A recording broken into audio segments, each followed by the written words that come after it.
Welcome back to Puffery. I'm Nicole Knoble, and we're happy to have you on this treasure hunt where the map is written after we've arrived and the treasure is always banded by the ADV shield. On today's episode, it's titled The Artist, the Editor, and the Collaborator, and we break down the art of blending the very first line of ADVentura, the Explorer. So grab your favorite size, get comfy, and join me as we uncover how the Explorer came to be. Before you can truly create something, you have to live it first. You have to experience it, and only then can you begin to understand it. Rick Rubin said that about the creative process, but it's just as true in the world of cigars. Tobacco starts in the soil, in the hands of those that cultivate it. It's lived through the seasons, through the curing, through the fermentation, and it's experienced in the raw form of its puritos, one leaf at a time, before it can become a completely understood blend. And that's exactly where the Explorer began. It wasn't just a fitting name to launch the ADV line with. It is the first step of any journey or creative process. When ADVentura Cigars launched, Marcel was in the Explorer phase, so to speak, with no expectations, no concrete best practices, just a phase that is limitless and has no boundaries. But taking the trip, meeting Henderson, and expressing the idea took something from the imagination phase and turned it into reality. And what is so cool about this is that you need both the infinite and the finite realms to make it into a reality. So fresh into the Dominican culture, absorbing everything he could about the manufacturing side of the industry, Henderson was blending alongside his father, sharpening his instincts and understanding tobacco in its purest form.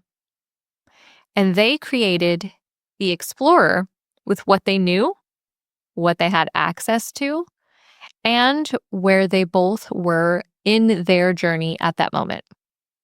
But how does that translate into the cigar itself? What does it mean to craft a blend when you're still discovering your own palate? How does the Explorer stand the test of time as ADVentura has evolved? In this episode, we ask Marcel and Henderson to break down the origins of the Explorer, not just the tobacco inside, but the mindset behind it, because you can't give what you don't yet own. So please help me welcome to the show, Marcel Knoble and Henderson Ventura. Great.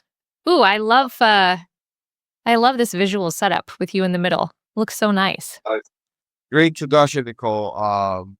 Is great, to share our passion with people that have so much enthusiasm for what we do, like Marcel Noble and you.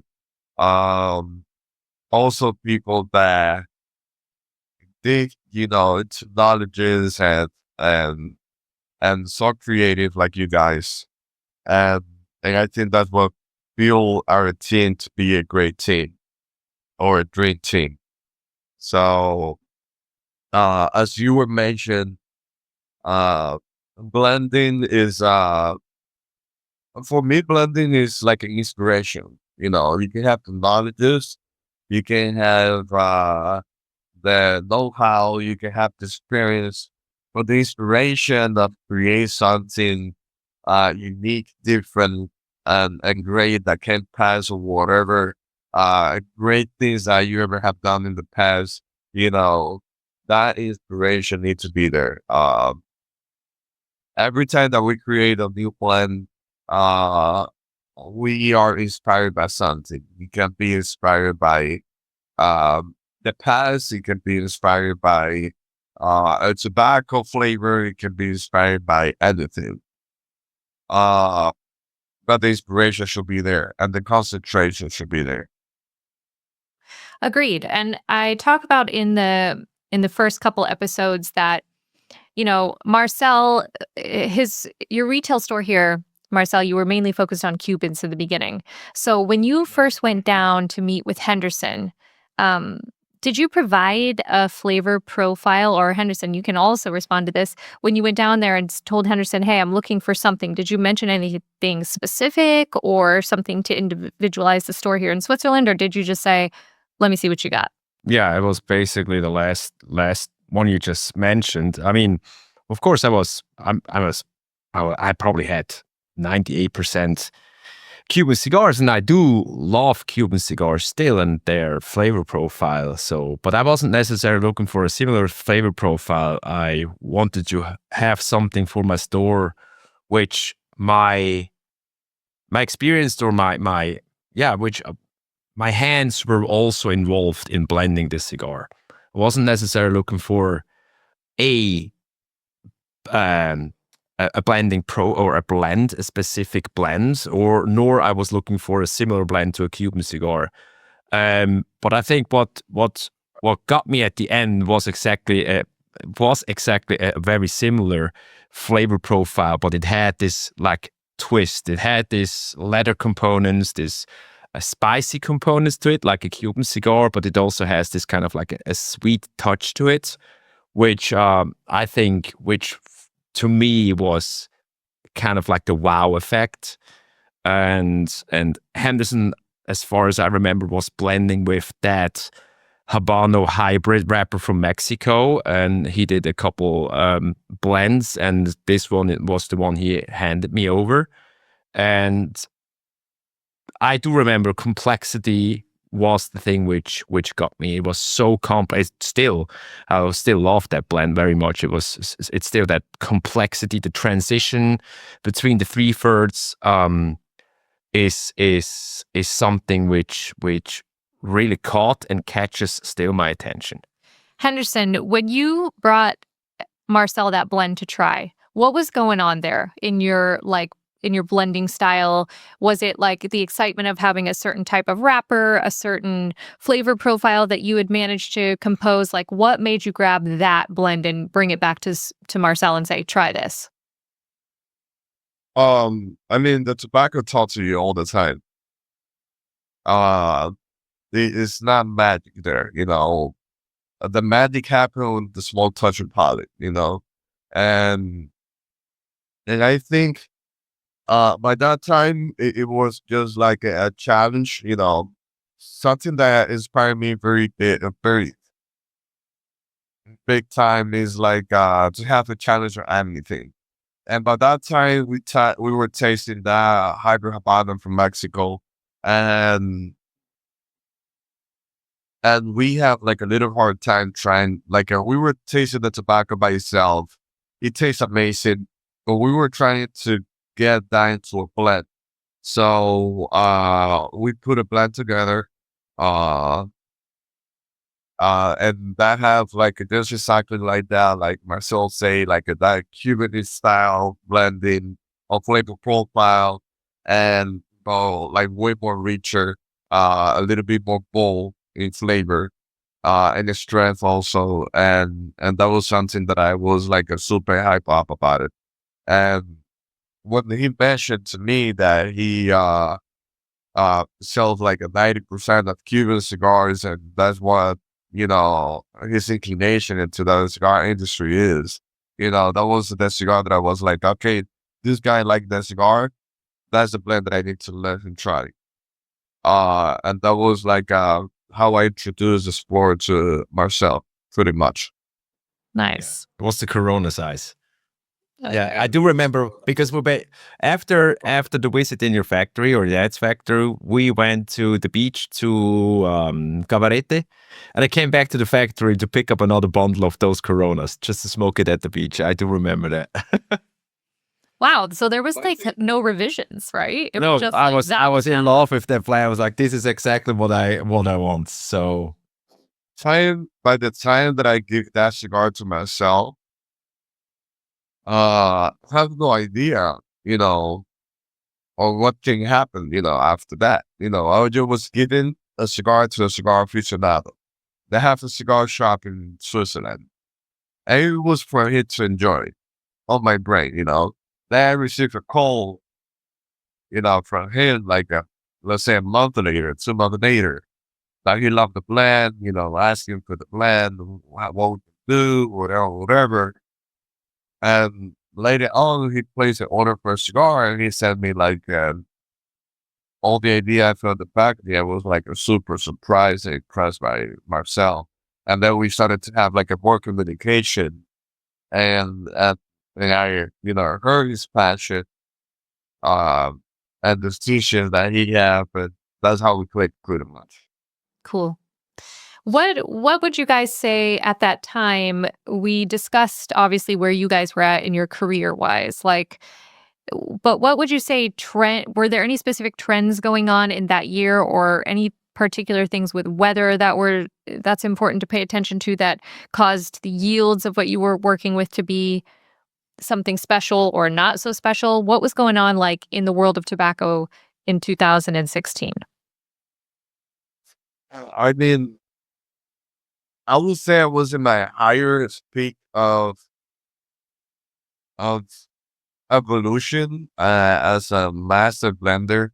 I was like this mad kid, that want to take over. This mad kid that want to prove myself into the cigar industry, and by that time I have like 10 years already on the business, and always trying very hard, on the factory with the tobacco, trying different stuff, proving myself to my dad, proving myself to the cigar industry. And by that time also, we have the FDA going on into the cigar industry. So it was like a kind of let me prove myself, while at the same time, like how we can survive, from FDA. So it was like kind of tough time at that time. Yeah, I mean, that's interesting. And it's also, this is exactly what I'm referring to, the whole artist thing. Like, you have to just like go for it. You don't have any limitations. You're just kind of like doing because you need to see what comes of it and just testing it out. But was there a moment that either of you, both Marcel and Henderson, that you guys realized that your palates were evolving and you were tasting things that you hadn't necessarily tasted before, or you maybe didn't pay attention to before? When was that moment for you guys? Whew. Well, mine probably came later in terms of tobacco, not in terms of wine because I did all my wine education before, but in terms of tobacco came later, I think, because when I introduced the Explorer or created the Explorer together with Henderson, that was 2015. I just opened up my store here in Switzerland in 2014. So I was still kind of new to the tobacco industry and still was like evolving in terms of like tasting different kind of blends and also in terms of tobacco knowledge, what kind of different tobaccos there are, etc., etc. So mine, probably Henderson he was much further educated, and also his palate was much further educated than mine in terms of tobacco at that point. So mine came, I would say, definitely somewhere in the process between the Explorer and the Navigator. That started to evolve, and then it became more and more, and everything. I mean, I've been to the Dominican Republic already probably 8 times, and you always learn something new. So yeah. But at that time, at the point of Explorer, I probably was still like, also when I said before I wanted to create something where my hands were involved. So my hands were not necessarily involved by creating the Explorer. I took, or I dismantled the whole blend and understood the whole blend after I decided for the Explorer and to go with that blend. So I wasn't necessarily involved in the creative process of that blend. I just tried to understand it later on because I was so fascinated by the blend and I really liked it. So yeah, that also has to do something because of to my development of the palate in terms of tobacco at that point. I think instinct, obviously, too, even though you didn't have a really well-developed palate onto the tobacco end, like instinctually you tasted it and you said like, hell yes, this is good. Mm-hmm. And Henderson, for the Explorer, was there something that when you put that blend together, was there something for you that like ticked that you were like, yeah, like this is the one he's going to try? Yeah, I think like tobacco, when you get to understand that tobacco is a little bit more simple. So when you understand like the roots and the region and the flavor profile of every individual tobacco, and when you get to understand how Dominican tobacco tastes like and how Cuban tobacco tastes like, that I will say are the best two tobacco in the whole war, uh, in terms of complexity by itself, and in terms of like abundance of the tobacco, sweetness, spice, aroma, everything that create a great cigar. I think there's nothing like Cuban Dominican Republic. And we're using Cuban seed to grow in Dominican Republic. And we also using Cuban seed grown in Mexico, different varieties. And I will say the creaminess is something that always catch my palate because it's make your mouth very watery. That's how you translate creaminess when you get like some citrus notes in your palate and a stimulation to your palate, and that translates as creaminess, and that make you wish keep smoking the cigar all the time. When you finish a cigar, you want another one, and that combination of kind of creaminess, woody, little bit earthy, like a kind of leathery spice. It was like a perfect combination for me, very unique, and the deep flavor of the Explorer. It's like to have like an old school, but like with a new character. It's like you adding something new to the scene. Then that was like what catch my attention. And for me, a guy that was used to smell like a Cuban tobacco, it was like a surprise, like try this. Oh, you like this? Okay, try that now. And that's like that's the next step, on top. And and that was pretty much. On my side, something that you were asking before, like what was like a breaking point for me, or like uh develop my palate, I will say it was back in 2011, back to 2012. Uh, in 2011, I had the opportunity to go out of the Dominican Republic for first time. And before that, I was like just a factory guy, just starting a cigar factory, tasting different Dominican tobacco, working with rollers, working on the factory production, and I just have access. I just experienced what I have access to. So when I went out of the country, I went to work into the retail because I want to understand the behavior of the consumers. What did they think? What did they choose when they come to the cigar shop? And also the different option and competition we have. I started to taste like so many different cigars and profile. But at that time, the boutique market wasn't the highest peak. It was like the momentum for the boutique market. So I was tasting like everything from all around Honduras, Nicaragua, Dominican Republic, like you name it. And when I came back, I have like another vision.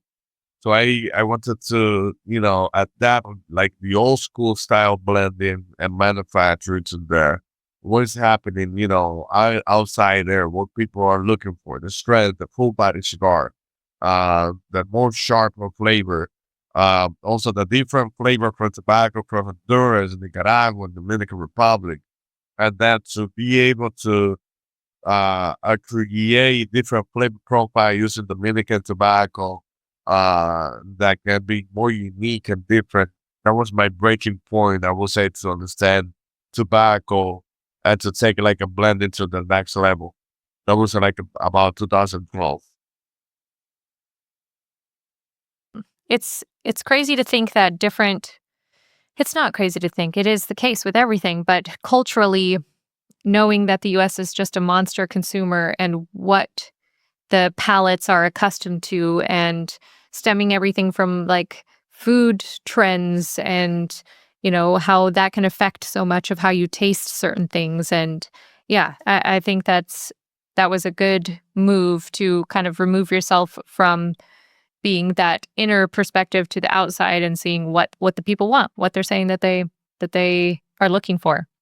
And I mean, sorry, Nicole, I'll tell you something. To be able to create different profile blends, that's a different, I will say, with ADVentura and us. In our portfolio, we have like a completely different flavor profile between one blend to the other. And to be able to create that big jump of flavor profile into different cigars, you need to be very natural and very open to try new things. And a lot of people are open to try new things, but they're not natural when they taste it because they expect things already. Like this is supposed to taste like this, right? Let's say like uh tobacco should taste like, if I'm a stick to something what I think is right, because I was born in the Dominican Republic, I grew up like smoking Dominican tobacco. And I think like the proper way to smoke a cigar and the proper style blending or fermentating a tobacco is like how we do here forever. When I taste like a Nicaraguan or Honduras tobacco, it will be not, this is not right. So for me, it was like I was very natural and be able like, okay, what's the difference between this and this? Okay, what we can take from here, what we can, okay, nah, this is not right about this, but they have something good. So you have to be very natural. And I think for me, that was like my challenge, and also the opportunity because I have like a no line to follow. So it was like creating my own destiny into the blending style. And that was like completely an experience. I think that's super important that you say that because for Marcel, I think what he did with the branding itself and how the brand looks and feels, that gave you the creative freedom to not pigeonhole us into one specific flavor profile, which is scary to think that you don't become recognized for a certain flavor profile, but you become recognized for the width and the variety of flavor profiles. But you become easily recognized visually because the brand is very cohesive in terms of the logo and the theme and everything. So I think that's kind of the magic that you two bring to the table is you give that creativity and that stretch and feel to each blend with having completely different flavor profiles, but Marcel keeps those messages and that information and the visuals very tight in terms of branding and strategy. So kudos to you artists. So I will tell you this. So that was my evolution part, into the blending. And I will say, I feel like we graduate when we started to create more blends for ADVentura. Because I have this Swiss guy with a whole different culture, coming from wines, knowledges and career. And he has like a very fine palate to taste like a very mild flavor that sometimes we don't pay attention, like at this side. And it also I believe a lot into the union and cooperate with people when we working. I think like two are better than one. And when he come to the table, me creative blends, given to Marcel to try. And he been judging the blend, and he's saying, "I'm tasting this." I was like, "I like this blend, but I'm not sure." And he was like, "Oh, he's amazing. Why he's amazing? Because this." And there was blend that I didn't like, and he liked it. And I think we'd be able to pick blends and have blend in our portfolio that not necessarily are my taste, but it can be the taste for myself. And there's more people like Marcel that can enjoy that cigar, and he's looking into the cigar from a point of view that is not necessarily factory side. It's more consumer or retailer or a guy that been traveling way more than me, that have more access to stuff than me, that his palate is way more developed into different flavors. So that's when we figured out, I think, of the creation of the Navigator. That is one of the most sophisticated that we have in their portfolio. Don't go there just yet. That's next episode. We're not touching base on Navigator yet. We're sticking to the Explorer. But I agree. That's exactly the whole point, right? We're talking about you guys started as the artist creation, but then the editing phase, right? That's when this is exactly what you were talking about. When you guys get together and you have somebody like Marcel, who has a very well-developed palate, who came in and learned how to, or helped with the refining process, right? So all the elements there were great, but then how do you really refine and learn? And editing is literally, no matter what you're doing, whether it's in writing, whether it's communication, it's the most important, but it's also one of the hardest things to do, because you really have to be very clear on your message and what you're trying to say and the information you would like to share. And I think it's no different when it comes to blending. So how, Marcel, this one's for you, how over time did your understanding of tobacco change your approach with what you were looking for out of a blend?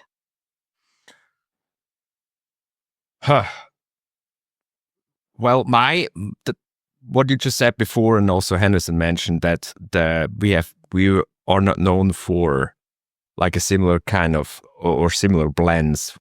That was always part of the strategy of ADV to create something for everybody. Like even if you don't like the Explorer, but you're gonna like the Navigator because it's so different. It was always like a part of the strategy to make, and it's still going to be a part of the strategy to make different kind of blends with different flavor profiles. But it was always my target to make it complex, to always have a transition from the first third to the third third. So that was always my goal. I wasn't necessarily looking for, of course, the Explorer was the more leathery and spicy, and the Navigator was completely different, but it's also complex. The Explorer is complex, and the Navigator is complex. The Conqueror is complex. So they're all are complex. And I always that was always my starting point, to make a blend complex. Especially at the Explorer, at the time at the Explorer and also Navigator, Henderson was the one figuring out which kind of tobaccos blended together create a complexity which we want to achieve. I just could tell him at that time what was missing in terms of my palate or what I taste to make it complex. There were, especially with the Navigator, then we talk about it in the next episode. But at the time of the Explorer, that was different. So, but complexity was the thing I was looking for, and complexity was also what I found in the Explorer. So, and is that why we have so many different Vitolas? Is because we weren't sure if anything was going to evolve after the Explorer, so we were just like, go for it with every size possible with the Explorer? No. I mean, that was also. I wanted to have something short because we have wintertime in Switzerland. Bellicoso at that time, or the Pyramid the Bellicoso was also a size which was often requested by customers. Robusta was a no-brainer anyway. Toro, the box pressed was kind of an experiment because I loved the box pressed and still love box pressed, even though I found out later that the Swiss market doesn't like the box pressed at all. And the Gordo was also absolutely, even though it came later to the game, it was something I had to do because the market wanted it. So I just wanted to, especially with the Explorer, I wanted to have different kind of sizes to see which one are really going or are really selling, and which which sizes aren't. So Mhm. just like my thing is always, if I start something or like create a strategy, I was like, I make it like I try to spread it out and then compress it later. Mhm. I'm not starting compressed. I start spread it out, see what happens, and then I can discontinue, compress everything later, Refine. refine it. But I need to like get it out there in terms of like sizes and varieties or whatever, you name it. So you need to expand first in order to compress it later. Mhm. Henderson, when you were blending the Explorer, or even now for you guys, both of you guys, is there anything that when you're sitting there and enjoying the Explorer? I also really love the Explorer. I find myself reaching for that like as without thinking. Like that's a blend that I always go for. I just feel like it fits so many situations and occasions and palates and mindsets. But is there anything that you wish you could go back and rework in that blend? Knowing what you know now. I think that's still one of the best blend we have.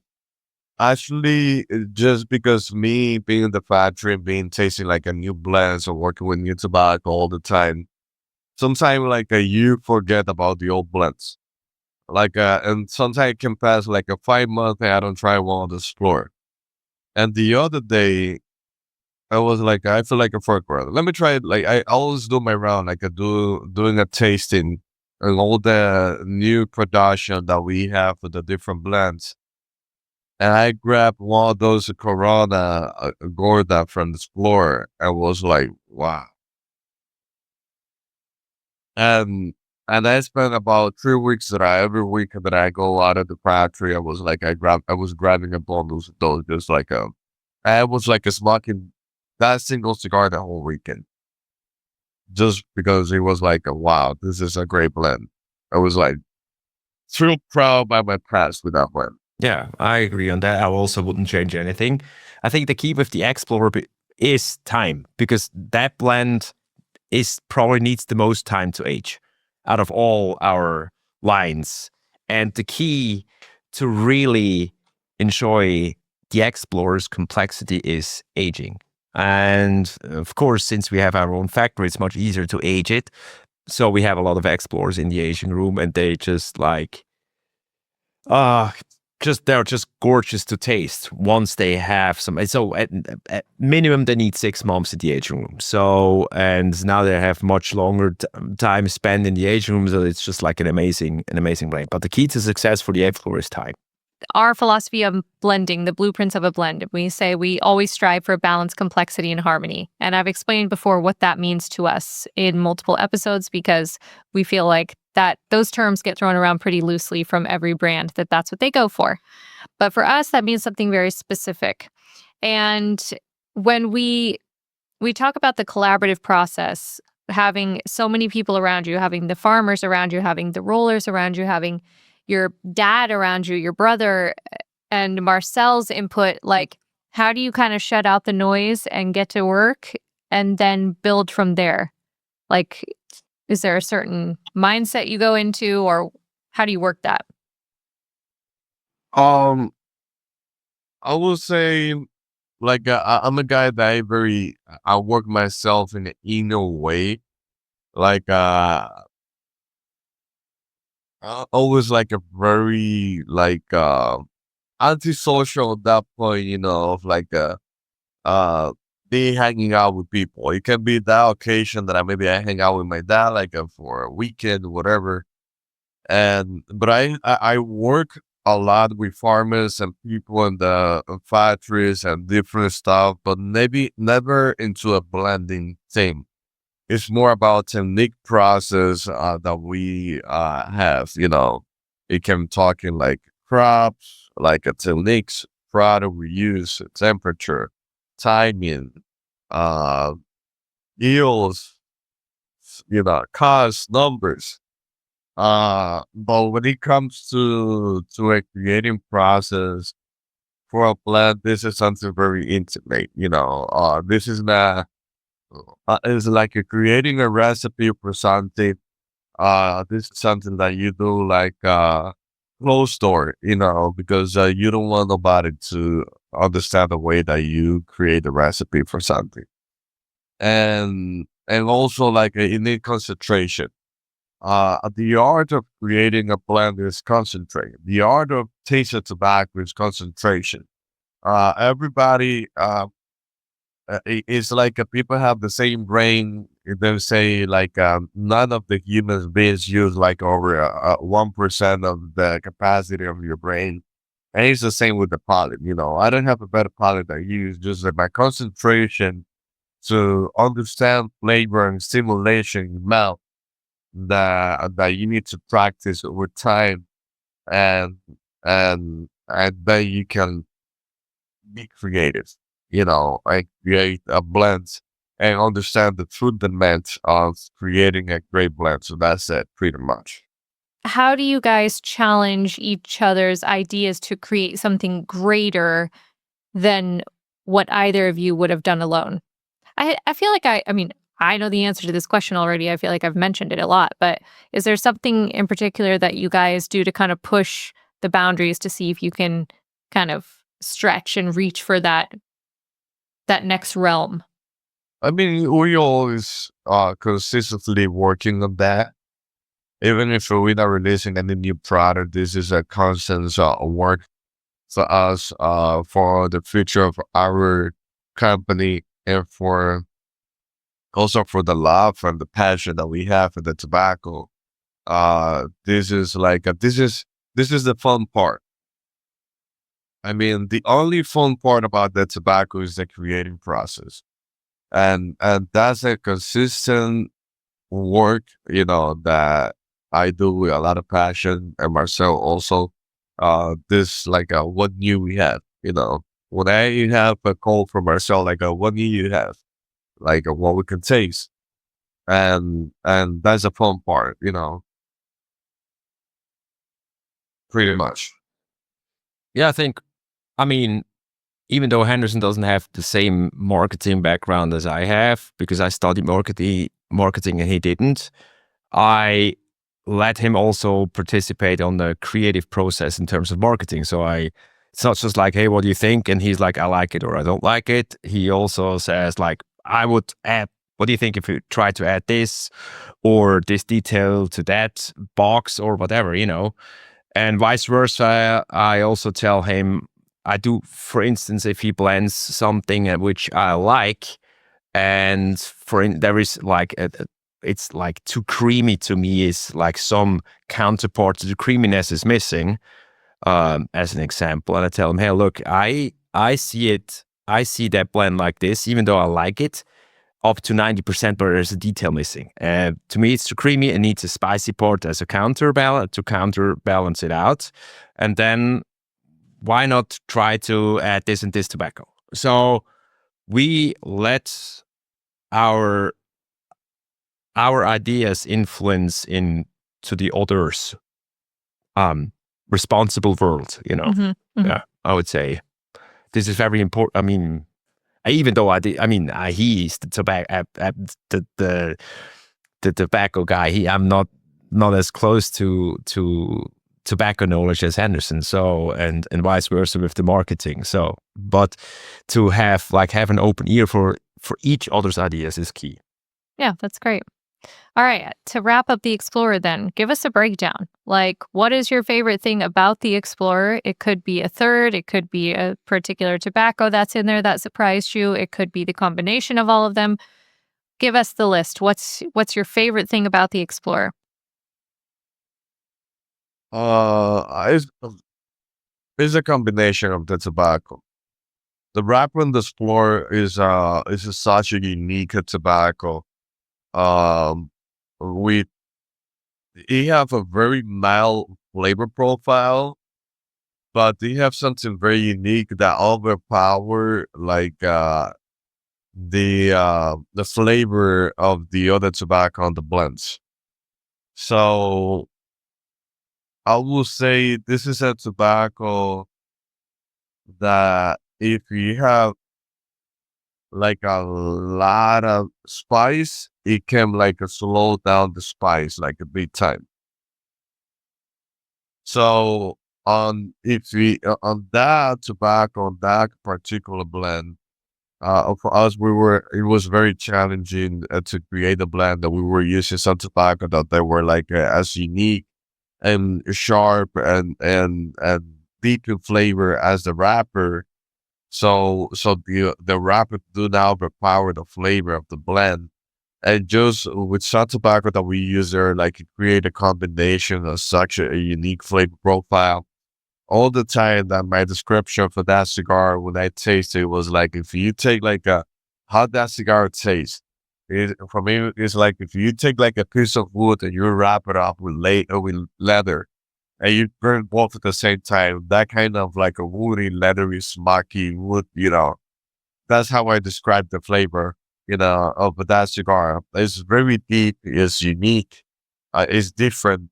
The Explorer, it was like the real meaning of us exploring into the blending process, and and and that's what I love for the most about that blend. That combination of tobacco that give you like such a unique flavor profile, in a nice way, well balanced with a nice harmony. Now with power or anything. Not like a lot of spice, not a lot of something. You just like a perfect balance in the combination of tobacco that they're very unique by themselves. Yeah, to me, Makes it's me all. want to try it. Huh? Makes me want to try it. You try it all the time. The short Robusto. No, I agree on Anderson. It's also the wrapper, which is unique. I mean, a lot of cigars which are out there having a Mexican tobacco in it or on it is a San Andres, and this is a Habano hybrid from Mexico, and especially in Europe, Mexican tobacco is considered the cheaper alternative to Dominican tobacco, which is kind of funny. And also people ask me often if just a Cuban cigar is able to age, or are the other cigars from Dominican Republic and Mexico also able to age? I think a lot of people can answer that question by themselves, and especially having a Habano hybrid from Mexico, and additionally, you need a lot of time to like age the cigar because of its wrapper to get it to the point where it gets so complex. Is just like a wonderful combination. Great answer. Go. I will give you like a good fact about this blend. Do you know when we were creating the Explorer, I was like so maniac, uh, working with that tobacco that I was making an experiment on how to ferment that tobacco to get that tobacco into a point that it become like a super premium tobacco. That I fermented tobacco. We have a loss of like about $10,000 or $20,000, something like that. It was like a $28,000 or just damaged wrapper on fermentation. Because that particular tobacco, you have like a natural, like a micro, uh, how do you say, like micro, like mold into the tobacco. That if you ferment that tobacco in a lower temperature that it should be, it create like a dark spot into the tobacco, and it can be a hold in the future. And it was like a perfecting the formula to fermentate that tobacco to a perfect point to where it is brought today. That it cost a lot of money to me. I almost got killed by my dad. That is exactly the point of this podcast. How come it took like a damn hour to get that information out of you? So, for sure, I'm going to give myself some edit notes here and put that in the beginning after my introduction, some fun facts about the Explorer that people may not know. So, that's a good one. Um, Give me some like rapid fire points. Like, if you're a person looking for XYZ, grab the Explorer. Like, if you could explain to a customer, like, you're in the humidor, you're not quite sure what you want to choose, but if if you for sure want to taste this, or give me some things that will help us in the humidor, and we want to pick up the Explorer. Somebody looking for not a sweet cigar or not a sweet touch to it, more leathery, spicy, Explorer. If you are looking for a cigar that is not too strong, but you want to try something different, out of the comfort zone, try this. Yeah, different out of the comfort zone. That's a good one. For me, I would say if you're looking to be introduced to complexity, but that's easy to understand, something that's creamy, something that's not going to bite in the back of your throat if you're a new smoker, and a size that is easy to enjoy the entirety of, I love the Explorer Short Robusto. And I feel like if you're a new smoker, that's for sure a great one to become very well acquainted and in love with smoking cigars. But I will also say, if you're like a old experienced cigar smoker, and you want to like have a kind of combination of the past and the future at the same time, like this is the cigar, like it give you like that kind of sensation of something that you probably taste before, but not really. It's good. It's good. Okay, well, thank you everyone for joining us on this exploration of the Explorer with the guys.